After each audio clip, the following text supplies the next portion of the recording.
είναι η εκπομπή «Ο Γέγονε» και είναι η ώρα των καλεσμένων μας με 2 εκπαιδευτικούς εδώ στο ραδιοθάλαμο και άλλους 2 μετά στα τηλέφωνα και με τη δική σας συμμετοχή. Θα κουβεντιάσουμε λίγο σήμερα, κυρίες και κύριοι, για τα σχολεία μας και κατά πόσον αυτά προετοιμάζονται για μια πιθανή λύση. Αν γίνονται δηλαδή οποιασδήποτε δράσεις, ενέργειες μέσα στα σχολεία της Κύπρου για την λύση που κουβεντιάζει η πολιτική μας ηγεσία το τελευταίο διάστημα. Θα μιλήσουμε επίσης και για την περιβόητη καλλιέργεια κουλτούρας ειρηνικής συνύπαρξης, συμβίωσης. Μαζί μας εδώ είναι 2 γυναίκες εκπαιδευτικοί, η Αλεξάνδρα Ικατσού, καθηγήτρια Μέσης. Καλώς όρισες, Αλεξάνδρα. Ευχαριστώ. Και η Έλενα Χατζουπέτρου, δασκάλα δημοτικής. Καλώς όρισες, Έλενα. Ευχαριστώ, Νεόφυτε. Λοιπόν, να κάνουμε πρώτα μια διαπίστωση για το πού βρίσκεται το πράγμα σήμερα, έτσι. Ναι. Όλοι ζήσαμε αυτή την προσπάθεια τότε του Υπουργού Ανδρέα Δημητρίου με το στόχο, έγιναν διάφορες ενέργειες, υπήρχε και ο Ταλάτ στην εξουσία, υπήρχε μια καλή πολιτική ατμόσφαιρα, υπήρξε και μια πλατφόρμα καθηγητών και δασκάλων που κουβέντιαζαν με αντίστοιχα τουρκοκύπριους εκπαιδευτικούς, έγιναν επαφές, το πράγμα προχώρησε, τελικά στράβωσε το κλίμα πολιτικά, πήγε στράφη αυτή η υπόθεση ή εξακολουθούν να γίνονται επαφές μεταξύ των εκπαιδευτικών των 2 κοινοτήτων? Πού βρίσκεται η κατάσταση? Να, αρχίσω εγώ. Εγώ, Νεόφυτε, θα αρχίσω έτσι λίγο πιο θεωρητικά. Θα αρχίσω με 2 ρητά. Το ένα είναι αυτό που είπε ο Μαχάτμα Γκάντι, ότι αν θα διδάξουμε την πραγματική ειρήνη σε αυτόν τον κόσμο και αν θα κάνουμε πραγματικό πόλεμο εναντίον του πολέμου, θα πρέπει να αρχίσουμε με τα παιδιά. Και επίσης η μεγάλη παιδαγωγός η Μαρία Μοντεσόρη είπε ότι το χτίσιμο της μόνιμης ειρήνης είναι δουλειά της παιδείας. Το τι κάνουν οι πολιτικοί είναι μάλλον να μας κρατούν μακριά από τον πόλεμο. Και όντως, τις τελευταίες δεκαετίες έχουμε κρατηθεί μακριά από τον πόλεμο. Δεν ζούμε, δεν έχουν ζήσει τα παιδιά μας πολεμικές συγκρούσεις, όμως δεν έχουν γίνει πολλά πράγματα ώστε να χτιστεί, να αρχίσει να χτίζεται η ειρήνη. Διότι αυτή τη στιγμή γίνονται συνομιλίες. Θέλουμε να πιστεύουμε, θέλουμε να ελπίζουμε. Το θέμα είναι ότι και η καλύτερη λύση να βρεθεί, όποιο και να είναι το μοντέλο της λύσης, εάν δεν υπάρχουν άνθρωποι να βοηθήσουν για να λειτουργήσει, αν δεν υπάρχει νεολαία που θα δουλέψει στα 10, στα 20, στα 30 χρόνια, να φύγουν όλες αυτές οι προκαταλήψεις, η μυσαλλοδοξία που είναι δημιουργήμα δεκαετιών, σίγουρα φοβούμαστε ότι δεν θα είναι μόνιμη ειρήνη. Και εμείς μιλούμε για μόνιμη ειρήνη πλέον, γιατί έχουμε υποφέρει πάρα πολύ και οι 2 κοινότητες τις τελευταίες, όχι 4, αλλά 5 δεκαετίες. Είσαι στα σχολεία μέσης εκπαίδευσης. Γίνεται μια τέτοια προσπάθεια, καλλιεργείται ένα τέτοιο κλίμα από τους εκπαιδευτικούς? Ναι. Επειδή πρωτού να έρθω εδώ, μίλησα με συναδέλφους, μίλησα με παιδιά για να μου πούν τη δική τους άποψη. Η γενική άποψη είναι ότι όχι, δεν γίνεται τίποτα οργανωμένο. Είναι απλά κάποιοι άνθρωποι οι οποίοι πιστεύουν στην επαναπροσέγγιση, πιστεύουν ότι ο δρόμος της ειρήνης είναι μονόδρομος. Δηλαδή δεν υπάρχει άλλος δρόμος από το να συνεργαστώ, αν θέλω να υπάρξει ειρήνη. Και αυτοί δουλεύουν διαθεματικά, δηλαδή μέσα από τα κείμενα τους, μέσα από μια ευκαιρία που τους δίδεται, θα δώσουν απλά αυτά τα μηνύματα. Από μόνοι τους δηλαδή? Από μόνοι τους, και μπορώ να πω, Νεόφυτε, ότι νιώθουμε μεγάλη μοναξιά. Το τι θα θέλαμε είναι σίγουρα κάποια στήριξη, εθάρρυνση, και να μην ζούμε σε αυτές τις αντιφάσεις. Δηλαδή, περιμέναμε ότι μετά από αυτή την ελπιδοφόρα ατμόσφαιρα που δημιουργήθηκε, με αυτά που έλεγε ο πρόεδρος Αναστασιάδης, ότι θα πρέπει να διδαχτούν θεατρικά έργα, ποίηση, λογοτεχνία, Ελληνοκυπρίων, Τουρκοκυπρίων, για να γνωρίσει ο ένας τον άλλο. Ακούσαμε τον πρώην πρόεδρο της Επιτροπής Παιδείας που έλεγε ότι πρέπει να αρχίσουν οι εκπαιδευτικοί να μαθαίνουν τι είναι ομοσπονδία, τι είναι το μοντέλο λύσης που μας προτείνουν, πώς θα ετοιμαστούν πρώτα οι εκπαιδευτικοί και μετά οι μαθητές. Βλέπουμε ότι με τις πρώτες αντιδράσεις σταματούν τα πάντα. Εκεί που αρχίζουμε να λέμε μια νέα περίοδος αρχίζει για την παιδεία. Είναι η περίοδος που θα καλλιεργηθεί αυτό που λέμε κουλτούρα ειρηνικής συνύπαρξης, συνεργασίας, συμφιλίωσης. Εκεί πάλι απογοητευόμαστε. Δεν προχωρούν τα πράγματα και όποιος κάνει κάτι είναι γιατί το νιώθει και δεν είναι αποτελεσματικό. Να μας πει και η Έλενα λίγα πράγματα. Αυτά είναι οι εμπειρίες που έχεις εσύ από τα σχολεία μέσης εκπαίδευσης. Ναι, και από συνομιλίες που έχω με συναδέλφους που μπορεί να συμμερίζονται τις απόψεις μου ότι ναι, πρέπει να προετοιμάσουμε τα παιδιά για την ειρήνη γιατί δεν υπάρχει άλλος δρόμος, και όμως βλέπουν ότι δεν γίνεται τίποτε και ίσως κάποιοι δεν κάνουν τίποτε γιατί υπάρχει αυτή η περιραίουσα ατμόσφαιρα. Έλενα, δεν γίνεται τίποτα ή μπορεί κάποιος να πει ότι ακόμη δουλεύουμε με το παλιό στυλ που αντί να χτίζουν χαλούν? Νεοφύτε, να μου επιτρέψεις πριν πω για το σήμερα και τι γίνεται, και μια και ανέφερες στην πλατφόρμα Ελληνοκυπρίων και Τουρκοκυπρίων εκπαιδευτικό, θα ήθελα να σταθώ λίγο σε αυτό. Η πλατφόρμα είχε συσταθεί το 2004, κάποιους μήνες μετά το δημοψήφισμα και μετά το βίωμα των συναισθημάτων που ένιωσαν κάποιοι εκπαιδευτικοί, της θλίψης, της απογοήτευσης. Ως μέρα σύστασης της πλατφόρμας θεωρείται η 5η Οκτωβρίου του 2004, η οποία στην αρχή δεν ονομαζόταν πλατφόρμα, αλλά ήταν πρωτοβουλία. Και εδώ πρέπει να πούμε ότι όλοι όσοι συμμετείχαν ως άτομα, τόσο Ελληνοκύπροι όσο και οι Τουρκοκύπροι. Ως πρωτοβουλία παρέμεινε και δούλεψε περίπου 2-3 χρόνια, κάνοντας διάφορα μικρά και μεγάλα πράγματα, και μετά μετονομάστηκε σε πλατφόρμα Ελληνοκυπρίων και Τουρκοκυπρίων εκπαιδευτικών Ενωμένη Κύπρος. Ένα μεγάλο και θεαματικό για μένα επίτευγμα της πλατφόρμας ήταν οι πρώτες επισκέψεις που έγιναν Ελληνοκυπρίων σε τουρκοκυπριακά σχολεία. Ήταν κάτι που γινόταν για μια σειρά από χρόνια και έτσι για πρώτη φορά είχαμε και εμείς την ευκαιρία να επισκεφθούμε τουρκοκυπριακά σχολεία, όπου οι δικές μου τουλάχιστον εμπειρίες ήταν πραγματικά συγκλονιστικές. Καταρχήν, εκείνο που είχα βιώσει τότε ήταν ότι η πλειοψηφία των διευθύνσεων των τουρκοκυπριακών σχολείων ήταν πέρα για πέρα προοδευτικές. Σε αντίθεση με αυτό που γίνεται εδώ. Ναι, μπορούμε να το πούμε και έτσι.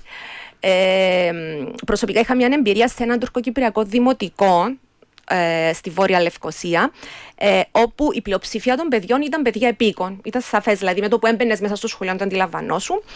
Κανένα πρόβλημα, γυρίσαμε όλα τα σχολεία, όλες τις τάξεις, τα παιδιά μας χειροκροτούσαν, μιλούσαμε, επικοινωνούσαμε με τον οποιοδήποτε τρόπο εκεί τέλος πάντων βρίσκαμε, και στη συνέχεια περάσαμε στην αίθουσα του διδακτικού προσωπικού, όπου επίσης εκεί ήταν σαφές ότι ο πληθυσμός, ο διδασκαλικός κόσμος τέλος πάντων ήταν μισός. Είχε μισός περίπου ήταν έπικοι και μισή Τουρκοκύπροι. Έπιανε στην ατμόσφαιρα κάποια βλέμματα που σε έβλεπαν έτσι κάπως παράξενα, αλλά πραγματικά μείναμε εκεί 1,5 ώρα και κάναμε μια φοβερή συζήτηση. Δηλαδή, χωρίς κανένα πρόβλημα. Λοιπόν, ήθελα να πω ότι ήταν μια από τις μεγάλες και φοβερές δραστηριότητες και επιτυχίες, θα έλεγα, αυτής της πλατφόρμας, αυτές οι επισκέψεις που είχαν καθιερωθεί. Αντίστοιχες επισκέψεις έγιναν και από Τουρκοκύπριους εκπαιδευτικούς στα δικά μας τα σχολεία, αλλά σε πολύ μικρότερο βαθμό. Εδώ νιώθω την ανάγκη να αναφέρουμε μια επίσκεψη η οποία έγινε νομίζω το 2005 και ήταν η πρώτη και μοναδική. Δεν έχει γίνει κάτι παρόμοιο στο είδος, ήταν επίσκεψη μαθητών και όχι συναδέλφων, μεγάλου αριθμού μαθητών θυμάμαι τότε, και ήταν στην Τεχνική Σχολή Αγίου Λαζάρου, και ήταν προς πίστη μεγάλη πιστή της διευθύντριας, η οποία είχε αφιπηρετήσει της κυρίας Παναγιώτα Σακαλή. Μετά από εκείνη την επίσκεψη ακολούθησε και μια πολιτιστική βραδιά με συμμετοχή και των γονιών και των μαθητών των Ελληνοκυπρίων. Ήρθε και τουρκοκυπριακό συγκρότημα και τραγούδισαν και ταλαιχώρεψαν κτλ. Δηλαδή υπήρχε μια συνέχεια αυτής της επίσκεψης. Δεν έμειναν εκεί στο συγκεκριμένο σχολείο. Και τονίζω ότι πάλι ακόμα και τότε ήταν με πρωτοβουλία συγκεκριμένων εκπαιδευτικών, συγκεκριμένων διευθυντών, που όπως είπε και η Αλεξάνδρα, δυστυχώς αυτοί είναι μονάδες. Και ακόμα πιο δυστυχώς εξακολουθούν να είναι μονάδες αυτά τα άτομα στα δικά μας τα σχολεία. Και για να έρθουμε στο σήμερα, να συμφωνήσω ότι από λίγα μέχρι ελάχιστα γίνονται. Εγώ ήθελα λίγο έτσι να δω, βλέπω το πράγμα λίγο πιο γενικά. Και να πω ότι αν θέλεις να κάνεις μια πολιτεία που να έχει συνείδηση ειρηνικής συνύπαρξης και συμβίωσης, καταρχήν δεν δίνεις τα παιδάκια στο χακί. Πολύ απλά. Κάτι που κάνουν κατά κόρον Λοιπόν, επειδή έχω μια εμπειρία πάρα πολλών χρόνων τόσο σε νηπιαγωγή όσο και σε δημοτικά, το βιώνουμε κάθε χρόνο σε όλες τις εθνικές επαιδείου. Αρχίζοντας από τα 3χρονα μέχρι 6χρονα του νηπιαγωγείου και το βλέπεις στη συνέχεια και στα δημοτικά. Εμένα μου είναι αδιανόητο να την. Δηλαδή, ακόμα αφήνω την ύπαρξη κυπριακού προβλήματος. Ας υποθέσουμε ότι δεν υπάρχει και ζεις σε μια χώρα που απλά διαπαιδαγωγεί σωστούς ανθρώπους, σωστούς πολίτες τέλος πάντων. Δεν κάνεις αυτό το πράγμα. Αυτό το πράγμα είναι αντιπαιδαγωγικό, είναι ενάντια σε κάθε ψυχολογική αρχή ψυχολογίας, κοινωνιολογίας, είναι ενάντια στα πάντα.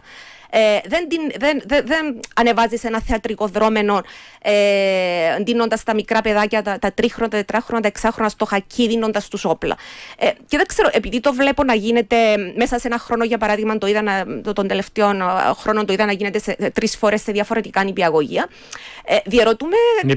Νηπιαγωγεία. Διαρωτούμε ποιος είναι και ο ρόλος του Επιτρόπου Προστασίας των Δικαιωμάτων του Παιδιού. Δεν είναι γνώστης τέτοιων συμβάντων. Εν πάση περιπτώσει, και αν δεν ήταν μέχρι τώρα, μετά που έχει ακουστεί αυτό το πράγμα, είναι γνώστης και δεν ρωτούμε κατά πόσο μπορεί να παρέμβει και αυτεπάγγελτα.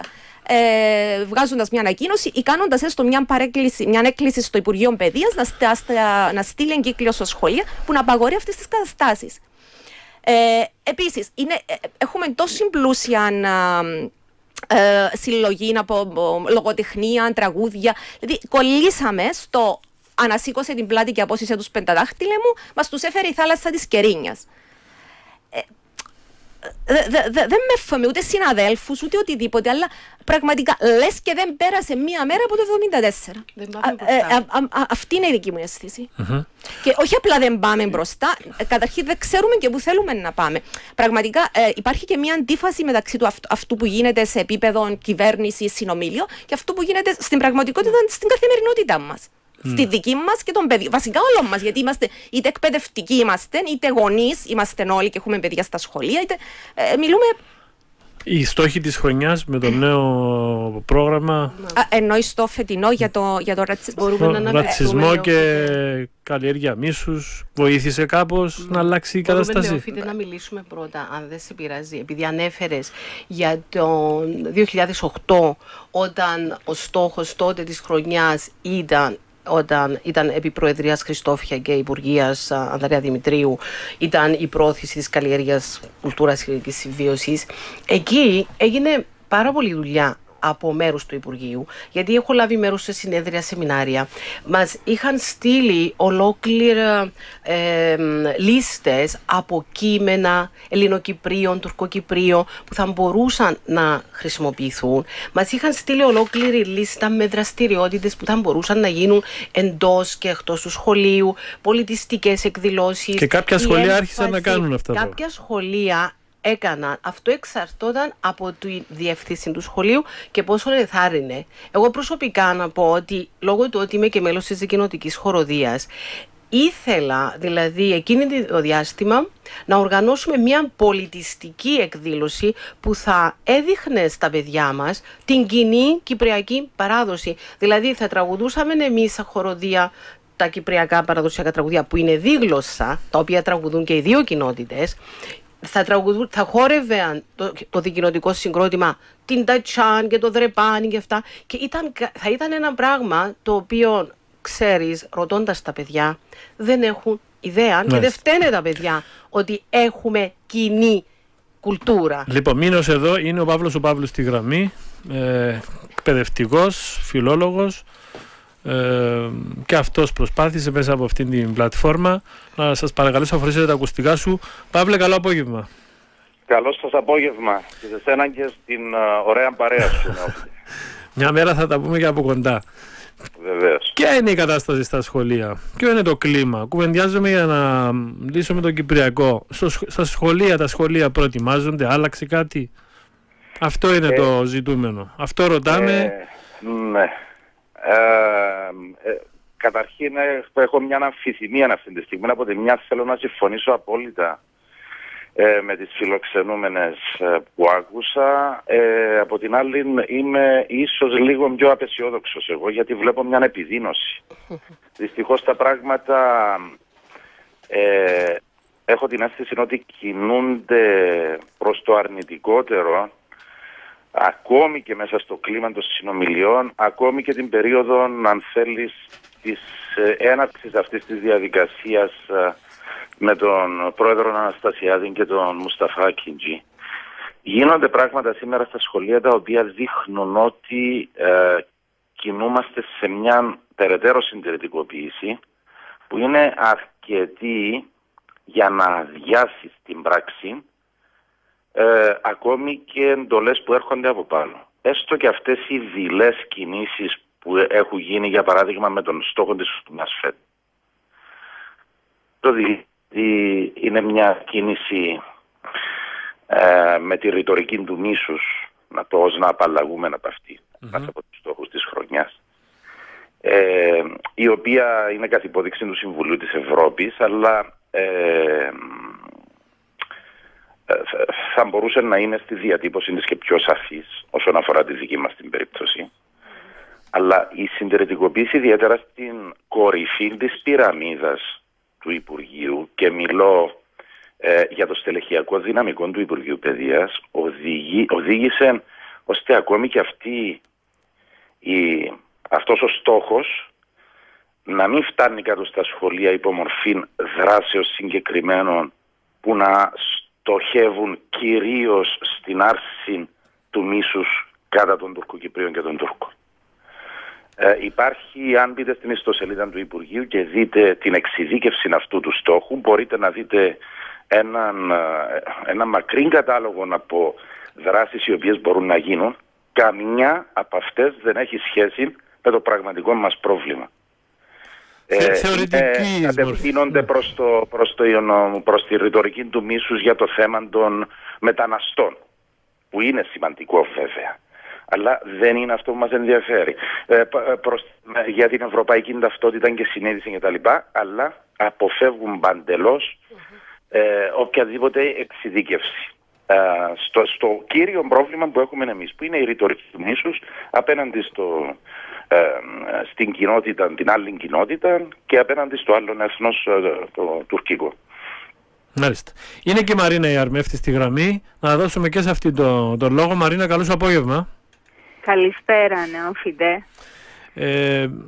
Έκανες μια ανάρτηση λίγο θυμωμένη για τους στόχους της χρονιάς στο εκπαιδευτικό μας σύστημα, οι οποίοι φαίνεται να συγκρούονται σε κάποια στιγμή, έτσι. Ναι, ειδικά ακριβώς. Ο δεύτερος με τον τρίτο. Ακριβώς. Θα συμφωνήσω και εγώ με τους προλαλήσαντες και ειδικά με τον Παύλο, διότι δεν γίνεται να θέτεις έναν στόχο κατά της ρητορικής του μίσους από τη μια και από την άλλη να προτείνεις ως χώρους επίσκεψης εκπαιδευτικών εκδρομών το Κρυσίγεδο του Γρίβα, για παράδειγμα στη Λεμεσό. Δηλαδή, με ποιαν λογική θα ξεπεράσουμε το μίσος και τις διχαστικές τάσεις όταν συνεχώς αναμοχλεύουμε το παρελθόν και αναξιούμε τις πληγές και του τόπου αλλά και των ανθρώπων που είναι ακόμα ζωντανοί και θρηνούν τους δικούς τους νεκρούς από αυτόν τον διχασμό.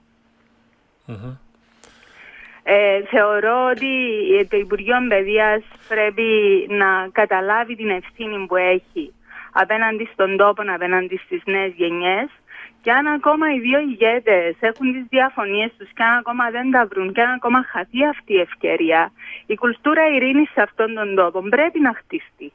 Και δεν πρέπει να πτωηθούμε από τις διάφορες συγκυρίες που συμβαίνουν τώρα.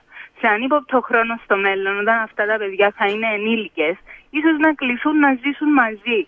Πώς θα το πράξουν όταν η παιδεία τους περιστρέφεται γύρω από το μίσος?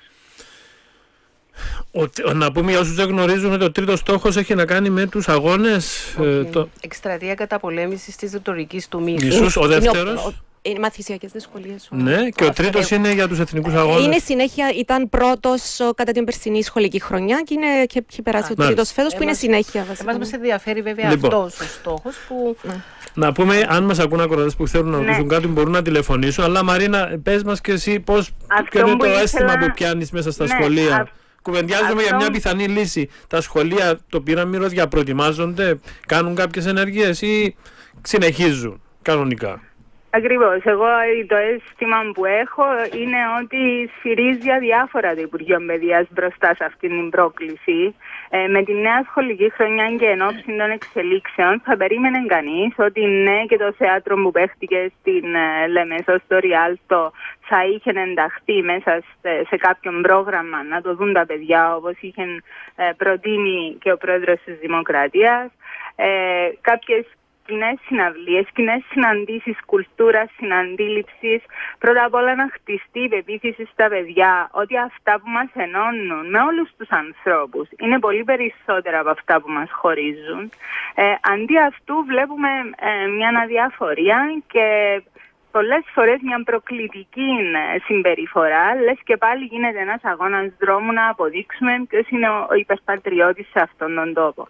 Αυτές οι νοοτροπίες είναι καλό να θυμόμαστε που μας έχουν οδηγήσει και είναι καλό να θυμόμαστε και να έχουμε και κατά νου που μπορούν να μας οδηγήσουν στο μέλλον. Να πούμε, κυρίες και κύριοι, ότι έχετε την τύχη να ακούτε 4 εκπαιδευτικούς που δεν φοβούνται να μιλήσουν, γιατί υπάρχει και αυτό το πρόβλημα, Ελένα. Δεν εκφράζονται οι εκπαιδευτικοί μας, έτσι. Κρύψετε να περάσουμε. Περίπου, αλλά νομίζω έτσι είμαστε ως λαός, έτσι. Γενικά δεν μιλάμε. Είμαστε ο καθένας κλεισμένος στο καβούκι του, στο σπίτι του, στην οικογένεια του, στα δικά του προβλήματα, ταμπουρωμένοι. Οπότε, γιατί να περιμένεις από τους εκπαιδευτικούς να είναι διαφορετικοί, ενώ θα έπρεπε να το αναμένεις. Είναι άνθρωποι των γραμμάτων των τεχνών, είναι αυτοί που κινούν τα πράγματα πιο μπροστά. Και επίσης βιώνουμε το παράδοξο, ενώ σε όλες τις χώρες της Ευρώπης η εκπαιδευτική είναι ό,τι πιο προοδευτικό έχει να δείξει η κοινωνία, χωρίς να θέλω να θίξω συναδέλφους, αλλά ναι, δεν συμβαίνει εδώ στην Κύπρο. Οι εκπαιδευτικοί ακολουθούμε το ρεύμα και δεν χαράζουμε γραμμή, δυστυχώς. Ήθελα να πω ακόμα κάτι. Πες μου κάτι γρήγορα, γιατί άρχισαν ακροατές να τηλεφωνούν και πρέπει να δώσω τον λόγο για στον Παύλο. Ήθελα να πω, ναι, να συμφωνήσω και με τον Παύλο και με την Μαρίνα, ότι και όταν ακόμα υπήρχε, και εδώ θα διαφοροποιηθώ λίγο από την Αλεξάνδρα, ότι ακόμα και τώρα με το στόχο για το λεκτικό μίσος, αλλά και παλιότερα, όταν υπήρχε ο στόχος και η κατεύθυνση για την ανάπτυξη κουλτούρας ειρηνικής συμβίωσης, εγώ εισπράττω ότι δεν υπήρχε στην πραγματικότητα θέληση υλοποίηση του συγκεκριμένου στόχου και μέναμε πάντα στις γενικότητες. Δηλαδή, αυτό που είπε και προηγουμένως η Αλεξάνδρα, ότι μας έστελνε μια σειρά αποδράσεις, αυτό γίνεται κάθε χρόνο με όλους τους στόχους. Γιατί υπάρχει το κλιμάκιο και είναι αναγκασμένοι να το κάνουν. Αυτό συμβαίνει. Όπως και φέτος, Αλεξάνδρα, μας έχουν στείλει. Αυτό που είπε και ο Παύλος προηγουμένως. Αν μπει στην ιστοσελίδα, θα δεις προτινόμενες δράσεις. Είναι υποχρεωμένοι και αυτό γίνεται. Αλλά πάλι, δηλαδή, κάπου χτυπούσε τον πράγμα. Ναι. Δηλαδή, έβλεπες έναν αδιέξοδο και να απόκεινουν πάλι στην καλή θέληση, στο αν εσύ στο σχολείο σου ήσουν διατεθειμένη, που λέμε, να βάλεις τη ράχη σου από κάτω, να κάνεις κάποια πράγματα που συμβαίνει πάντα. Ναι. Λοιπόν, έχω ένα λεπτό θα το διευκρινίσεις. Είναι η κυρία Αντρούλα να πει τι θέλει, γιατί περιμένει η ώρα. Μετά να δώσω τον λόγο στον Παύλο και στη Μαρίνα και να πάμε με υπόλοιπους ακροατές. Κυρία Αντρούλα.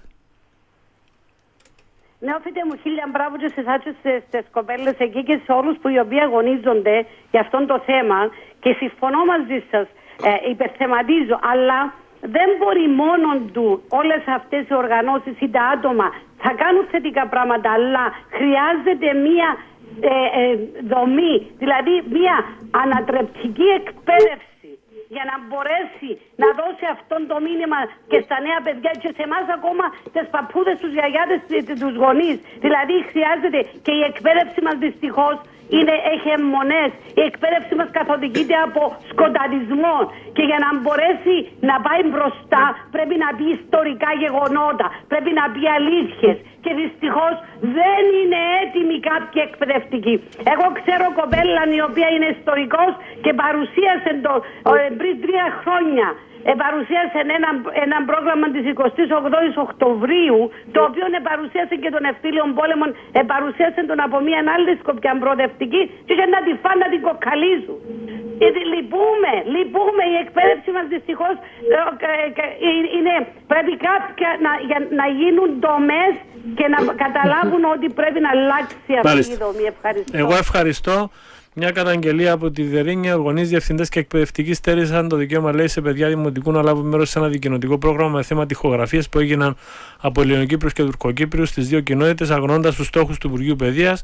Το θέμα καταγγέλθηκε στο Υπουργείο Παιδείας και στην Επίτροπο Κουρσουμπά. 3 από τα 4 δημοτικά δεν επέτρεψαν στους μαθητές να πάνε να δουν αυτή τη δικοινοτική εκδήλωση. Παύλο, να κλείσουμε μαζί σου γιατί πρέπει να σε απελευθερώσω. Ναι, αντιλαμβάνουμε ότι υπάρχει και πολλή πίεση χρόνου, θα βγουν και οι ακροατές. Να σημειώσω... Υπάρχει και ένα άλλο μήνυμα που λέει ότι είμαστε όλοι αφελείς εδώ πέρα, αν πιστεύουμε, λέει, σε αυτούς που κυβερνούν και ότι θα γίνει οποιαδήποτε εξέλιξη. Είναι μια κοροϊδία όλο αυτό που γίνεται. Υπάρχει, ξέρεις, και πάντα αυτό το πράγμα. Ναι, ότι... δεν θα έφτανα στο σημείο να μας χαρακτηρίσω ως αφελείς. Πάντως σίγουρα ο μέσος εκπαιδευτικός είναι πιο συντηρητικός από το μέσον Κύπριων. Αυτό είναι το συμπεράσμα το δικό μου. Αλλά δυστυχώς επανέρχομαι στο θέμα της κορυφής της πυραμίδας στο Υπουργείο. Ακόμη και την περίοδο με τον στόχο της χρονιάς του 2008 είναι τόσο συντηρητική η κορυφή της πυραμίδας της διοίκησης στο Υπουργείο που και τότε υπήρχε, θυμάμαι από συγκεκριμένους επιθεωρητές, συνειδητή υπόσκαψη αυτού του στόχου, εκείνου του στόχου τότε. Σήμερα πιστεύω ότι είναι ακόμη χειρότερα τα πράγματα, έχει γίνει ακόμη πιο συντηρητική. Για παράδειγμα, μιλώ για την κορυφή της πυραμίδας της διοίκησης. Για παράδειγμα, ζήσαμε και Ουράνιον Ιωαννίδη, ζήσαμε και Κλέριν Αγγελίδου. Κανένας δεν θα τολμούσε τότε να καλύψει διευθυντές σχολείων, οι οποίοι απαγορεύουν τον εορτασμό του Πολυτεχνείου στα σχολεία τους ή τον λογοκρίνουν. Είναι μια από τις καινούργιες ενδείξεις των τελευταίων χρόνων ότι γίνεται ακόμη πιο συντηρητική η κατάσταση. Φανταστείτε έναν διευθυντή να έκανε, για παράδειγμα, κάτι αντίστοιχο, να απαγόρευε τον εορτασμό της 1ης Απριλίου της 25ης Μαρτίου. Θα είχε ήδη καθαιρεθεί και θα είχε σταλεί στο πύρτο εξώτερων. Όμως η διοίκηση καλύπτει αυτούς τους διευθυντές σήμερα. Άρα τα πράγματα έχουν επιδεινωθεί. Δυστυχώς. Εντάξει, Παύλο μου, να μείνω με μέος εδώ. Σε ευχαριστώ πάρα πολύ και θα τα πούμε από κοντά. Μαρίνα, κάτι πολύ σύντομο και τελευταίο. Εγώ θα τονίσω ότι η ευθύνη του κάθε ενός ως ενεργός πολίτης βαραίνει τους ώμους του, είτε είναι γονιός, είτε είναι καθηγητής, είτε είναι δάσκαλος, και θα έλεγα ότι δεν πρέπει να πτωηθούμε και να περιμένουμε από το Υπουργείο Παιδείας πότε θα αλλάξουν νοοτροπίες και τακτικές. Και ο καθένας με προσωπική προσπάθεια και υπευθυνότητα και απέναντι στον τόπο και απέναντι στα παιδιά μπορεί να κάνει τη διάφορα. Φυσικά χρειαζόμαστε μια θεσμοθετημένη τομή που να προέρχεται από την κορυφή, αλλά αν αυτό δεν είναι εφικτό και ως άνθρωποι έχουμε ευθύνη απέναντι στον συνάνθρωπο μας. Πρώτα απ' όλα την καλλιέργεια του σεβασμού και της ειρήνης. Μάλιστα. Ευχαριστώ πολύ. Να είστε καλά. Μαρίνα μου. Αλεξάνδρα. Ναι, εγώ θα ήθελα να διευκρινίσω κάτι. Εγώ όταν αναφέρθηκα στο στόχο του 2008, ήθελα να πω ότι αν και υπήρχε οργάνωση, δεν προχωρήσαμε, δεν αφέθηκα να ολοκληρώσω τη σκέψη μου. Είχαμε κάνει προγράμματα, δεν μας το επέτρεψαν. Αυτό ήθελα να πω. Δηλαδή υπήρχε ένας συντηρητισμός στο σχολείο, υπήρχε μια απάθεια και αδιαφορία ακόμα και από εκπαιδευτικούς συναδέλφους οι οποίοι με στήριζαν όσον αφορά το στόχο και δηλαδή δεν συζήτησαν ότι μα δεν γίνεται, αφού είναι μέσα στους στόχους θα πρέπει να γίνει, αφού αναλαμβάνουμε εμείς τη διοργάνωση. Αυτό ήθελα να πω. Όταν τότε, μια στιγμή νεόφιτε σε παρακαλώ, όταν τότε που υπήρχε ακόμα επίσημη γραμμή του Υπουργείου, υπήρξε τόση πολεμική, φαντάσου τώρα που υπάρχει εκείνο το γενικό και αόριστο εκστρατεία εναντίον της ρητορικής του μίσους και δεν μιλά καθόλου για Τουρκοκύπρους. Εδώ ήθελα να καταλήξω. Ότι θέλουμε μια κοινή πολιτική, θέλουμε να μας στείλουν από το Υπουργείο κάτι που να λέει ότι αυτός είναι ο στόχος μας εφόσον πηγαίνουμε για μια λύση, για να βοηθήσει, για να ενθαρρύνει ανθρώπους σαν εμάς που θέλουμε και δεν είμαστε λίγοι νεόφιτε. Καλά, αν δεν στείλει το Υπουργείο. Αν δεν στείλει το Υπουργείο, ο καθένας με τα παιδιά του, με την τάξη του, με το θέμα του και γίνονται πράγματα, αλλά είναι πολύ πολύ μικρά πράγματα. Καταλαβαίνεις, δηλαδή θέλουμε το Υπουργείο να τολμήσει επιτέλους και να μην λέει ότι ναι, θέλουμε ειρηνική συμβίωση. Έρχονται οι χαιρετισμοί από το Υπουργό Παιδείας και ξέρεις τι λένε στο τέλος. Να επανενωθεί ο τόπος μας και να ζήσουν μαζί Ελληνοκύπριοι, Τουρκοκύπριοι, Αρμένοι, Μαρονίτες και Λατίνοι. Το έχουμε μάθει τραγουδάκι. Ναι. Και δεν έχουμε δει. Δηλαδή θέλω πλέον να πάψουμε να λέμε λόγια, να κάνουμε πράξεις και να πάψουμε να λέμε γενικά τα πράγματα. Να είμαστε πιο συγκεκριμένοι ότι αυτός είναι ο στόχος μας, γιατί μιλούμε για την Κύπρο του 2015 που επιτέλους πρέπει να πάμε μπροστά. Έχω δύο ακροατές, αλλά θέλει η Έλενα να πει κάτι. Πολύ σύντομα πρώτα. Ναι, ήθελα να σχολιάσω. Πολύ μου άρεσε μια τοποθέτηση της κυρίας Αντρούλας, ανατρεπτική εκπαίδευση. Πολύ θα ήθελα να ήταν ανατρεπτική εκπαίδευση μας, αλλά δέχομαι και το να είναι τουλάχιστον σωστή. Όσον αφορά τον άλλον ακροατή για το αν είμαστε αναφελείς ή όχι, δεν ξέρω αν είμαστε. Ένα είναι το σίγουρο, ότι με ή χωρίς λύση του Κυπριακού θεωρώ ότι η επαναπροσέγγιση είναι το πιο έντιμο, είναι ότι πιο όμορφο, ότι πιο πολύτιμο μπορούμε να προσφέρουμε στους εαυτούς μας και στα παιδιά μας. Ναι. Εγώ απλώς να πω ότι αν σήμερα το θέμα δεν ήταν η επαναπροσέγγιση στα σχολεία και ήταν τα επεισόδια του ΑΠΟΕΛ στη Πελοπόννησο, οι ακροατές θα ήταν δεκαπλάσιοι στην εκπομπή. Αυτό λέει πολλά. Λοιπόν, είναι ο κύριος Παναγιώτης και ο κύριος Χατζηχαραλάμπους που περιμένουν. Παρακαλώ, κύριε Παναγιώτη. Ναι, και εγώ με τη σειρά μου θα σας καλησπερίσω, κύριε Νεοφυτέ, και εσάς και τις κυρίες, τις φιλοξενούμενους σας. Θέλω να παρακαλέσω τις ενωτικές φωνές των κυρίων φιλοξενούμενων σας, κύριε Νεοφυτέ, οι οποίες είναι παραδεχτές εκ μέρους της δικής μας πλευράς. Η επαναπροσέγγιση, να περάσουμε το μήνυμα στα παιδιά μας ότι η πατρίδα μας επιτέλους πρέπει να ενωθεί, να ενωθούμε όλοι οι συμπατριώτες μας, να ζήσουμε αγαπημένοι μαζί. Απλά θα θυμηθείτε ποια πλευρά έκανε υπεράνθρωπες προσπάθειες από το 1974 μέχρι το 2004, υπεράνθρωπες προσπάθειες για να γίνει μια επαναπροσέγγιση επικοινωνώντας καταρχάς οι αρχηγοί κομμάτων με τους αρχηγούς κομμάτων απ' εκεί, και το βασίλειο κράτος, κύριε Νεοφυτέ, δεν αφήνει αυτή τη μεγάλη προσπάθεια που έκαναμε εμείς. Μάλιστα. Κύριε Παναγιώτη, δεν έχω χρόνο και έχω πολύ κόσμο. Τώρα πάμε στον κύριο Χατζηχαραλάμπου. Σύντομα, ναι, παρακαλώ. Καλησπέρα. Καλησπέρα σας. Είμαι πρώην εκπαιδευτικός όταν ο σκοταδισμός στην Κύπρο εκυριαρχούσε απόλυτα. Γίνομαι σε λίγο 70 χρονών. Πρέπει να σας πω ότι το βασίλειο κράτος στην Κύπρο, είπε και ο προηγούμενος, που ελέγχει τα πάντα, έχει επιβάλει απόλυτο σκοταδισμό. Είχε επιβάλει στους διορισμούς, στις προαγωγές. Εμείς οι πρώτοι που διοριστήκαμε. Εγώ όταν πήγα... Κύριε Χατζηχαραλάμπου, δεν έχω χρόνο. Έχετε ερώτηση? Καλά. Όχι, εντάξει. Κλείω γιατί είχα κάποια πράγματα να πω. Όχι, δεν θέλουμε ιστορικό, γιατί πρέπει να κλείσουμε και πρέπει να σχολιάσουν και οι κοπέλες. Μόνο θέλω να πω στο φίλο τον Παύλο ότι κάποτε έφεραν τον πρόεδρο των τουρκοκύπριων δασκάλων στο Λύκειο της Λακατάμιας για μια πρώτη επαφή με συναδέλφους. Όλοι εκτός από 3-4 εξαφανίστηκαν. Μάλιστα. Και όταν πήγα εγώ ως βοηθός διευθυντής να πω στον τότε λυκειάρχη μας να τον δεχτεί, ο οποίος ήταν θρησκοφοβούμενος ο άνθρωπος, ελαφρώς δημοκρατικό δεξιός, μου είπε όχι, πήρα τον στην καντίνα, τον έφερα πίσω, διότι ο Παύλος είχε μάθημα. Μάλιστα. Μείνετε ως εδώ. Ευχαριστώ. Πάμε και στον κύριο Ανδρέα. Γεια σας, συγχαρητήρια. Κύριε Ανδρέα μου, πολύ σύντομα. Και ιδιαιτέρως στις κοπέλες οι οποίες ήρθαν και όσοι έλαβαν μέρος.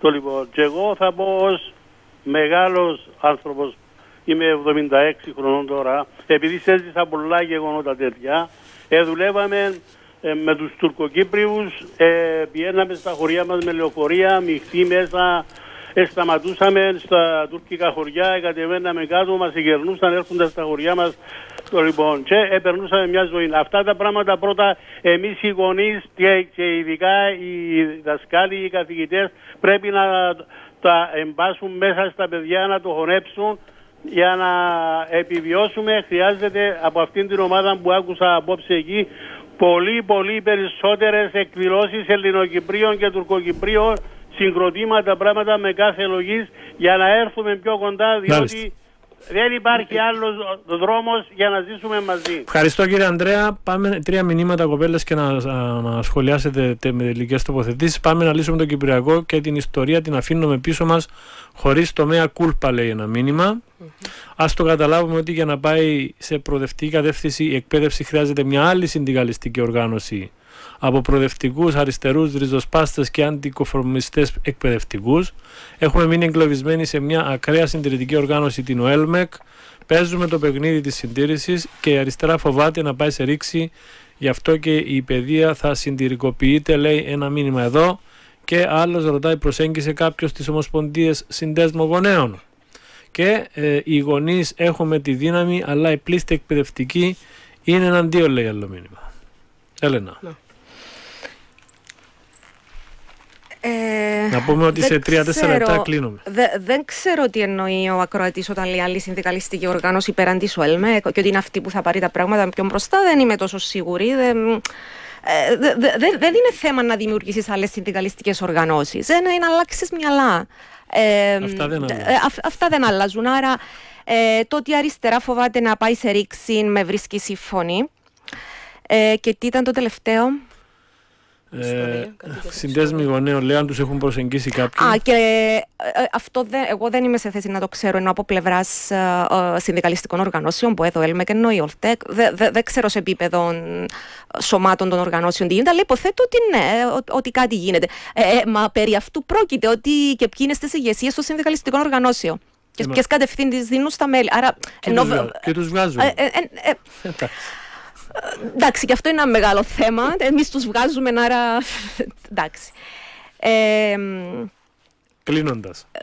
Κλείνοντας, εγώ θα ήθελα να κάνω και έναν κάλεσμα σε όλους τους συναδέλφους με τους οποίους δουλέψαμε τα προηγούμενα χρόνια μαζί για ανασύσταση της πλατφόρμας αναζωπήρωση, γιατί δεν έχει βασικά διαλυθεί, απλά έπαψε να είναι τόσο ενεργή και δραστήριο όπως ήταν τα προηγούμενα χρόνια, της πλατφόρμας Ελληνοκυπρίων και Τουρκοκυπρίων εκπαιδευτικό. Βέβαια, και η δράση αυτής της πλατφόρμας πάει και λίγο με το πώς κυλά το Κυπριακό, και εκεί που βλέπεις τα πράγματα να βαλτώνουν, παθαίνεις και σε ένα ψυχοπλάκωμα και τα παράτας. Αλλά θα επαναλάβω για κλείσιμο αυτό που είπα προηγουμένως, ότι με ή χωρίς λύση η κουλτούρα ειρηνικής συμβίωσης, η επαναπροσέγγιση πρέπει να είναι στη ζωή μας. Πρέπει να είναι η ζωή μας και η καθημερινότητά μας, ανεξαρτήτως του τι πορεία θα πάρει η λύση του Κυπριακού. Μάλιστα. Αλεξάνδρα, να κλείσουμε μαζί. Εγώ συμφωνώ με αυτά που έχουν πει οι ακροατές, να μην τα επαναλάβουμε. Το μόνο που θα ήθελα να πω είναι για το θέμα της ιστορίας και να αναφέρω το παράδειγμα της Γερμανίας με τη Γαλλία. Ξέρω ότι αυτές οι χώρες για 150 χρόνια ήταν συνεχώς αντίπαλες χώρες. Γίνοντας συνεχώς ανακατατάξεις συνοριακές. Χύθηκαν ποτάμια από αίμα, χύθηκαν στα σύνορα και παντού. Το 1950, 5 χρόνια μετά από αυτόν το τέλος του πολέμου, αποφάσισαν ότι έπρεπε αυτές οι δύο χώρες να αφήσουν το παρελθόν πίσω και να χτίσουν ξανά τη συνεργασία τους. Και το ξέρετε ότι το 1953, δηλαδή 8 χρόνια μετά τον πόλεμο, άρχισε η συνεργασία στην εκπαίδευση, έγιναν ανταλλαγές μαθητών και αρχές του 21ου αιώνα, ακριβώς το 2002, άρχισαν να προετοιμάζουν ένα κοινό βιβλίο ιστορίας. Και από το 2008 τα παιδιά της 3ης Λυκείου, Γαλλίας, Γερμανίας, διδάσκονται από το ίδιο βιβλίο ιστορίας. Αν αυτοί μπόρεσαν, εμείς δεν μπορούμε. Αυτό είναι το ερώτημα. Και προς τους συναδέλφους εκπαιδευτικούς θα έλεγα, ας βάλουμε ο καθένας το λιθαράκι του, και στους αρμοδίους του Υπουργείου, εάν πράγματι η πολιτεία μας νοιάζεται για να υπάρξει λύση και μόνιμη ειρήνη, ας βοηθήσει και στηρίξει και εμάς που θέλουμε να δουλέψουμε για αυτόν τον σκοπό, αλλά και να βοηθήσει και τους άλλους συναδέλφους να αρχίσουν πλέον να προβληματίζονται ότι είμαστε στο 2015 και όχι στο 1970 ή 60 ακόμα πιο πίσω. Ευχαριστούμε πάρα πολύ για την ευκαιρία που μας δώσετε. Εγώ σας ευχαριστώ για την δύναμη που είχατε να έρθετε σήμερα εδώ και να τα πείτε. Είπαμε, πολλοί κόσμος θα έλεγε όχι. Θα το επαναλάβουμε και με άλλους καθηγητές, και γιατί όχι μια μέρα να φέρουμε και τον Υπουργό και σίγουρα, να ανοίξουμε ένα τραπέζι για μια συζήτηση. Πολύ να υπάρξει συνέχεια, νεοφυτέ μου. Ωραία. Υπάρχει ένα τηλέφωνο, γιατί κάποιος ζητούσε αν υπάρχει τηλέφωνο επικοινωνίας για αυτήν την πλατφόρμα. Μπορώ να σου αφήσω το δικό μου. Εντάξει, και να το δώσεις, να επικοινωνήσουμε μαζί σου. Όποιος θέλει, ωραία, ας επικοινωνήσει μαζί μου, είτε μέσω του Facebook, είτε αλλιώς, είτε τηλεφωνικός, και εγώ θα δώσω τα τηλέφωνα και των δύο αν χρειάζονται.